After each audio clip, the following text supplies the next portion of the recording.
Pernah kebayang nggak kalau di sela-sela waktu Anda sibuk pesan makan malam, Anda sebetulnya bisa membuat satu keputusan finansial yang efeknya seumur hidup? Nah, ini ide yang cukup provokatif yang bakal kita bedah bareng-bareng hari ini, gimana caranya melawan inflasi cuma dalam 10 menit. Coba deh, kita renungkan sejenak. 30 menit terakhir Anda tuh habis untuk apa ya? Sumber yang kita bahas ini ngajak kita buat mikirin waktu-waktu singkat yang sering banget hilang gitu aja, tanpa kita sadari setiap harinya. Nungguin customer service bank ngangkat telepon. Atau yang paling sering, galau milih mau makan apa di aplikasi online, atau ya ujung-ujungnya malah asik nge-scroll TikTok. Semua ini kan aktivitas yang rasanya deket banget sama kita ya.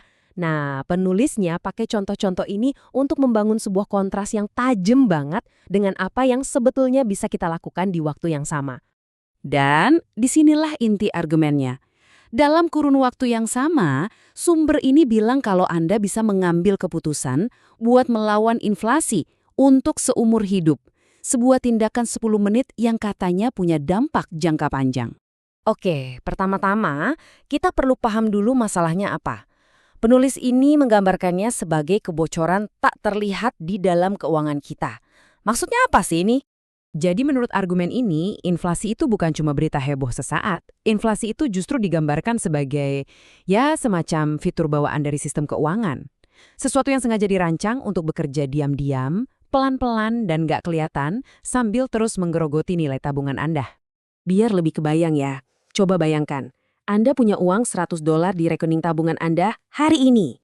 Nah, seiring berjalannya waktu, uang $100 yang sama itu, menurut perhitungan mereka, nantinya cuma akan bisa membeli barang dan jasa senilai kurang dari $70. Inilah dampak nyatanya, daya beli Anda benar-benar berkurang. Jadi, kesimpulan dari argumen ini cukup bikin kaget ya. Tabungan yang kita anggap aman di bank itu katanya justru terus-menerus terkuras. Ini ibaratnya kayak kita coba ngisi ember yang dasarnya bocor tanpa bisa nambal kebocorannya. Oke, kalau menabung dengan cara biasa itu, ibarat ember bocor, terus solusinya gimana? Nah, penulisnya ini mengusulkan sebuah langkah sederhana, cuma 10 menit, yang mereka klaim bisa mengubah permainan. Dan inilah langkah konkret yang disarankan. Beli sebagian kecil dari Bitcoin. Jadi, Anda nggak perlu langsung beli satu keping Bitcoin utuh loh. Anda bisa mulai dari satuan terkecilnya, yang namanya itu Satoshi, atau Sats. Kunci dari langkah ini menurut penulisnya adalah kemudahannya. Langkah ini dirancang supaya nggak rumit, nggak mahal, dan dianggap nggak berisiko tinggi. Intinya, ini adalah tindakan nyata, kebalikan dari cuma diam dan pasrah melihat tabungan tergerus. Tapi, kenapa harus Bitcoin?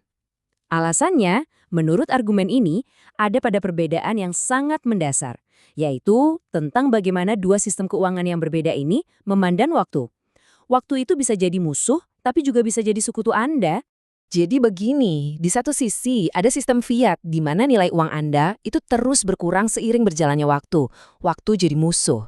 Di sisi lain, penulis mengajukan jalur Bitcoin, di mana mereka mengklaim waktu justru bekerja untuk Anda, membuat aset Anda makin kuat.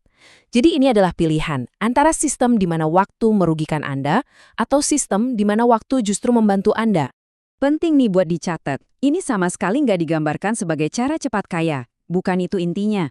Sebaliknya, ini lebih tentang membuat sebuah keputusan strategis, cuma dalam 10 menit, untuk pindah ke jalur keuangan yang aturannya benar-benar berbeda.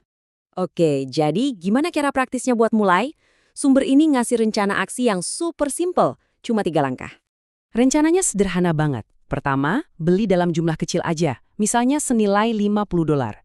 Kedua, dan ini krusial banget, pindahin ke yang namanya cold storage atau penyimpanan dingin. Anggap aja ini kayak Anda mindahin uang tunai dari dompet ke brankas pribadi di rumah. Jadi aset Anda itu offline, sepenuhnya di bawah kendali Anda, dan jelas jauh lebih aman. Terus, langkah ketiga, tinggal diulangi aja secara konsisten, misalnya setiap minggu. Fokusnya itu membangun kebiasaan, bukan soal investasi besar dalam sekali waktu. Yang ditekankan di sini adalah kemandirian Anda. Nggak perlu ngisi formulir yang ribet, nggak perlu nunggu di telepon berjam-jam, dan nggak perlu minta izin dari siapapun. Ini adalah perbedaan yang tajam banget kalau dibandingkan dengan sistem keuangan tradisional. Terakhir, kita sampai ke pesan utamanya. Ini ternyata bukan cuma soal uang loh, ini tentang sebuah sikap, yaitu sikap menolak untuk diam saja. Pada akhirnya, argumennya mengerucut ke sini. Ini bukan soal mencari langkah yang paling sempurna. Ini tentang menolak untuk nggak melakukan apa-apa saat berhadapan dengan sistem yang, menurut penulisnya, justru pengennya kita pasif aja. Dan inilah pertanyaan penutup yang menantang kita semua. Jangan-jangan tidak melakukan apa-apa itu sebenarnya adalah pilihan yang paling diinginkan oleh sistem. Ini jadi pemicu buat kita untuk mikirin lagi, apa sih harga yang harus dibayar dari sikap pasif secara finansial? Dan apa kekuatan yang bisa muncul dari satu langkah kecil yang proaktif?